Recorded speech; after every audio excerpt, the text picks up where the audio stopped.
The Lightspeed Delta Zulu comes with a quick charge cartridge that makes replacing batteries easier and more time effective. The Lightspeed Delta Zulu was equipped with a lithium-ion rechargeable battery that gives the user approximately 30 hours of use. A AA battery cartridge is provided for backup. The GA and helicopter versions of the Lightspeed Delta Zulu will require battery power, whereas the Limo configuration can use panel power or battery power.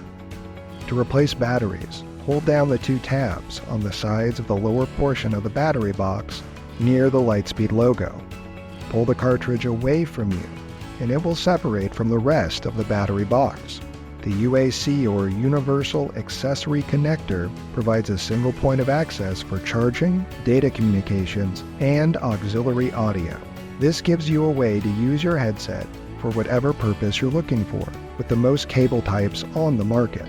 The Lightspeed Delta Zulu comes with a single two-way direction Universal Accessory Connector cable that is a USB-A that can be used for charging the headset and exporting data from the Lightspeed app. The headset is compatible with a USB-A to UAC, Lightning to UAC, and 3.5mm to UAC that are also available for purchase on our website. There are also additional Lightspeed Delta Zulu accessories that you can find on our website.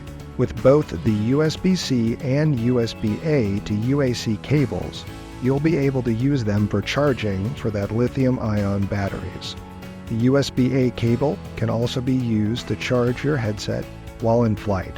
The Lightning cable is the only cable to be able to provide a connection from a device directly to the headsets for data.